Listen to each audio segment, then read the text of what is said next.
चांदी की कीमतों में आजकल जो हो रहा है वो देखने लायक है। जबरदस्त उतार चढ़ा। और इसने ना हमें इतिहास के एक बहुत ही ड्रामेटिक मार्केट क्रैश की याद दिला दी है। तो चलिए आज इसी कहानी को समझते हैं। देखिए, पिछले 10 महीनों में हुआ क्या कि चांदी के दाम लगभग डबल हो गए।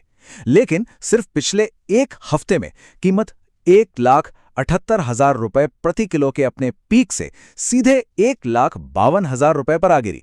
मतलब एक झटके में करीब करीब 25,000 रुपए की गिरावट। और बस इसी गिरावट ने ना एक बहुत बड़ा सवाल खड़ा कर दिया है। क्या क्या चांदी में 1980 जैसा वो भयानक क्रैश फिर से आ सकता है? अब इस सवाल का जवाब ढूंढने के लिए हमें इतिहास में थोड़ा पीछे चलना होगा।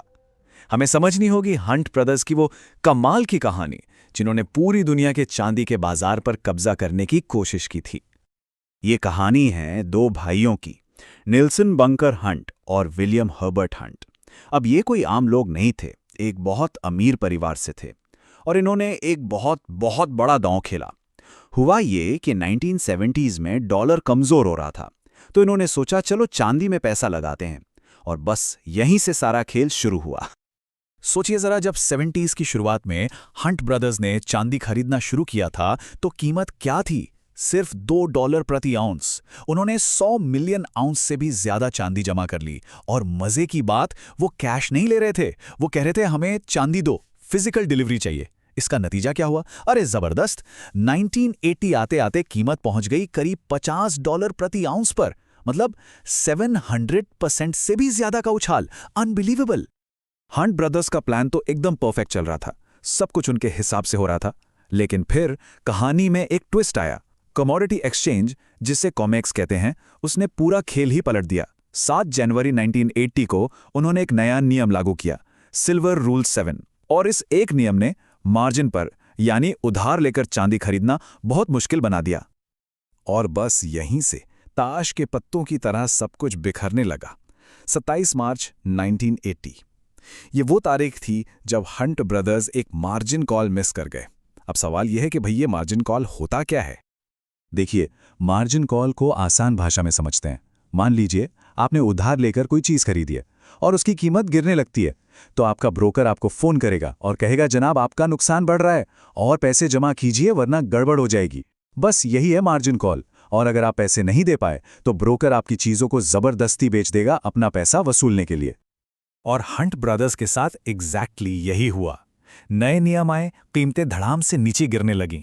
ब्रोकरों ने मार्जिन कॉल भेजा, लेकिन भाइयों के पास और पैसे थे ही नहीं। तो फिर क्या? नतीजा ये हुआ कि ब्रोकरों ने उनकी सारी चांदी बाजार में बेचनी शुरू कर दी और एक ही दिन में कीमत 50% से भी ज्यादा टूट गई। इसी दिन को इतिहास में सिल्वर थर्सडे के नाम से जाना जाता है, एक काला दिन। इसके बाद जो हुआ वो तो और भी बुरा था। अंजाम बहुत भयानक था। उनके ऊपर क्रिमिनल इन्वेस्टिगेशन हुई, उनकी कंपनी बैंकरप्ट हो गई, वो खुद दिवालिया हो गए। उन पर करोड़ों का जुर्माना लगा और सबसे बड़ी सजा, ट्रेडिंग से हमेशा हमेशा के लिए बैन कर दिए गए। तो ये तो थी 1980 की कहानी हंट ब्रदर्स की। लेकिन असली सवाल पर वापस आते हैं। आज का जो मार्केट है वो 1980 के मार्केट से कितना अलग है? क्या कुछ बदला है? देखिए, सबसे बड़ा और फंडामेंटल फर्क यह है कि आज का बाजार पूरी तरह से अलग है। 1980 में क्या था? नियम कानून कम थे, तो मार्केट को मैनिपुलेट करना, मतलब हेरफेर करना बहुत आसान था।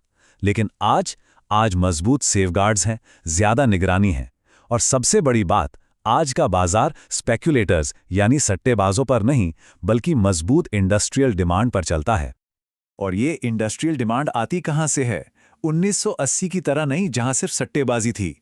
आज चांदी की कीमत जुड़ी है सोलर पैनल से, एआई से, इलेक्ट्रॉनिक्स से, मतलब आज की सबसे जरूरी मॉडर्न टेक्नोलॉजीज से।